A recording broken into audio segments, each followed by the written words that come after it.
All right, guys, what is going on? This is the Club of the Man 1993, and I'm back up here briefly for my live review of last night's session of 205 Live.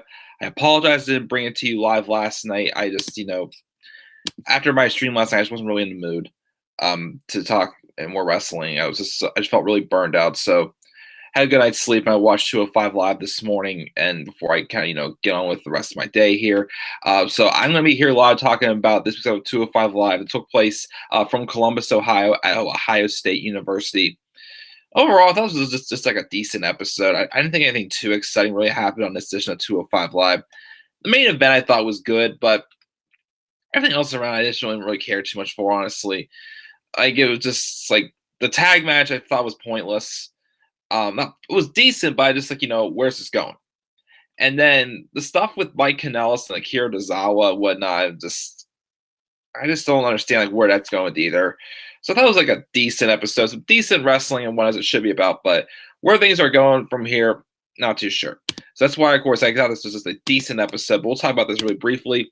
We opened up with Drew Gulak again. Having a promo as he's been getting some opportunities to do promos, to start off the show instead of Drake Maverick anymore these days. But Gulak talks about how he's going to turn the opportunity Tony Nese has given to him into history by tapping him out. Obviously, this is kind of maybe like a rubber match between the two of them, even though I would have liked to have seen maybe save a cruiserweight title match between these two. It's not just a non-title match someday, because again, they have the history, of course, from a year ago, when Tony Nese and Drew Gulak were still buddies, but they were forced to compete against each other in the Cruiserweight Championship tournament. And that's where kind of, Gulak took it too far and kind of turned on Tony Nese, even though a couple weeks later, Tony Nese ends up going back to being just a heel again.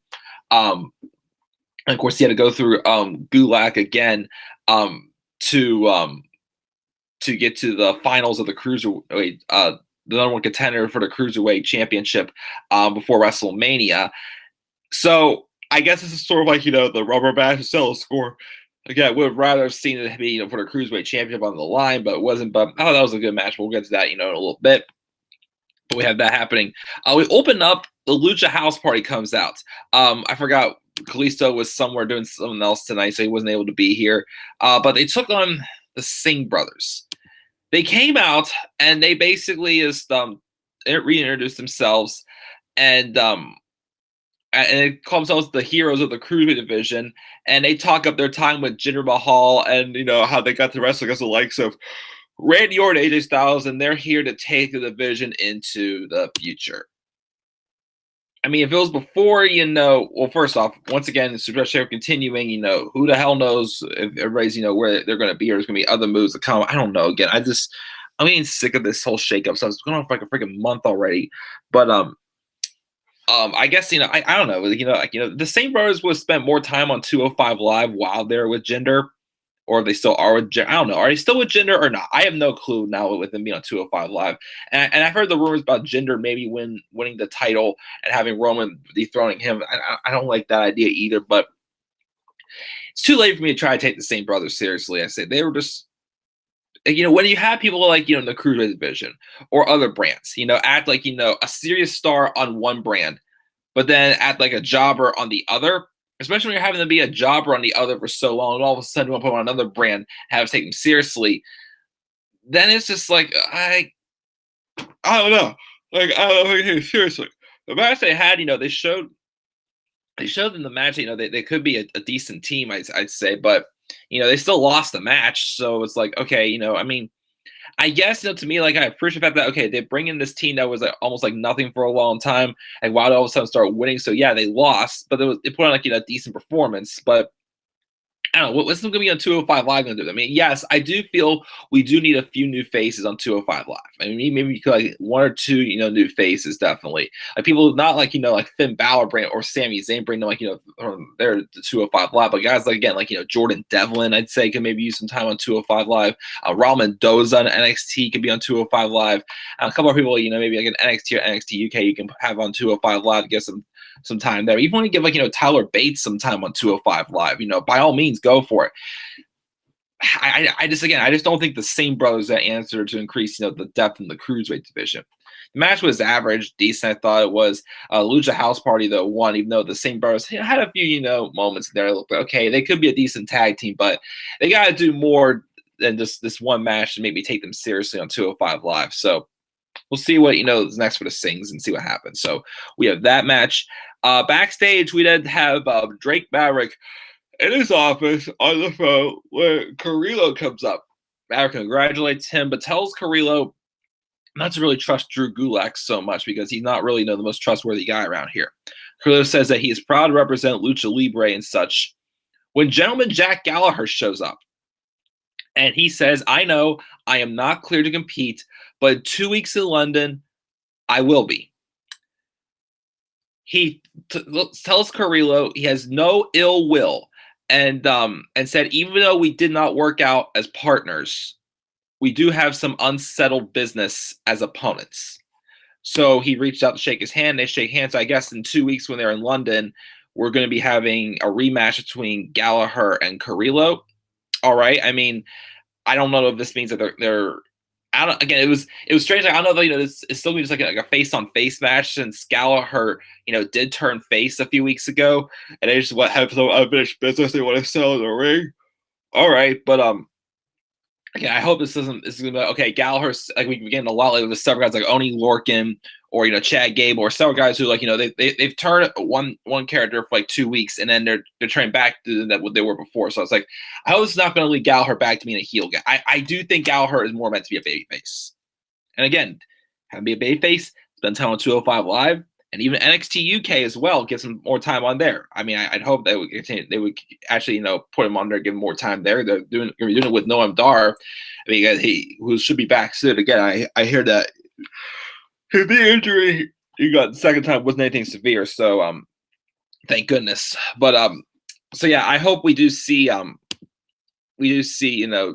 Gallagher get taken seriously in the upcoming weeks as well.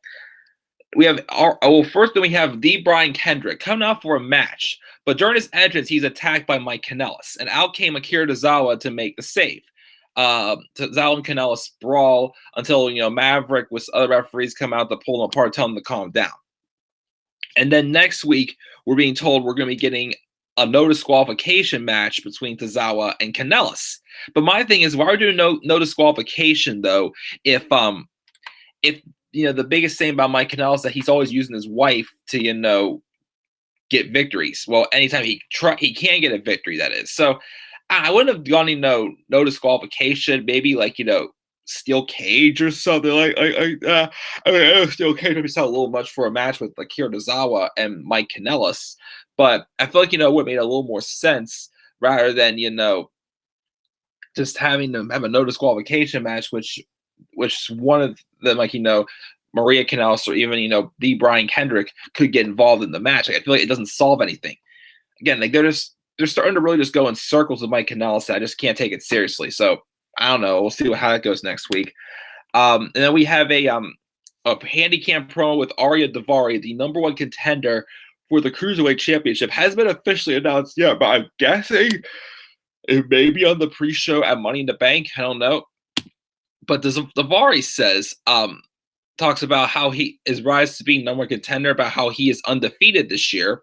And he tells Tony Nese he's about to get ripped limb from limb by Drew Gulak, and this story ends in him winning the championship. So just talking some trash to him, basically saying, hey, get ready, you're going to get torn limb from limb tonight. I've been undefeated, whatnot. Yeah, but I don't think Daivari's winning the championship yet. But I do think he could have a good showing against Nese. I definitely have been impressed with his work so far ever since he's returned from injury.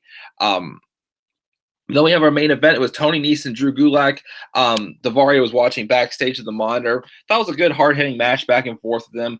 Of course, the last couple of sequences I thought were very dramatic. Of course, well, not to say very dramatic, but did a good job and gave me to believe that maybe Gulak was going to come through with a victory. Tony Nese had set him up a couple times for the running Nese, but Gulak, wasn't able to, get out of the way for that, or had like a running lariat on him or something like that. Even Nese, of course, had a couple good spots in there as well. Stuff like this works so far as Cruiserweight champion. There's a moment also where Gulak did have Nese in the Gulak, but of course he didn't have his head like that far down into the arm, and whatnot. So I didn't think he was going to really tap out to it, but eventually he after 2 or 3 attempts trying to get him set up for it, would successfully hit it. He finally did hit Drew Gulak with the running knees for him to get the victory. Once again, their champion is not losing in non-title matches. Yes, once the Blue Moon win hurt to tell a story, but when you're just constantly losing in non-title matches just to earn a title opportunity like Samoa Joe has been, and the Iconics and other superstars who just win as champion, win in title matches, but lose in non-title matches. Again, it just doesn't make your champions look good. But so yeah, I'm glad Tony's got that victory, and the Warriors is watching on, of course. So again, we'll see when that match will happen. And that's it for 205 Live, guys. Gave it a C+. The main event was good, but there was stuff around it wasn't really anything lighting up world on fire for me. Again, the same brothers on 205 Live. Nah. Stuff with Mike and Maria, Mike Kanellis and Tozawa just quite doesn't really make sense to me anymore. And I don't know what's going on with Mike Kanellis. I tried to get behind him on 205 Live. I want to see the guy succeed the opportunity, but I don't know, just not digging it. Not thinking right now, so just going around in circles, and it's not really getting anywhere for him. But that's my thoughts on 205 Live, guys. We'll be back up here in a little bit later on and do my NXT UK and my NXT Live reviews. Maybe a couple of odds and ends. I'm not sure yet today. I just have something's going on. Next time we see me, I should be having a little bit of like a not be said having the bulky head of hair. Going to get my hair cut in about an hour. So, yeah, guys, once again, what are your thoughts this week's episode of 205 Live? Put your thoughts down in the comment section below. And make sure, as always, to slap a like on the video, subscribe, or comment to my channel. Follow me on Twitter at TheMayor93. Make sure to check out my first WrestleMania Experience documentary. Link, as always, in the description box down below. And with that, guys, I'm checking out. I will see you guys all later for my NXT UK and NXT review. So, until then, guys, have a great rest of your night. Peace out, everybody.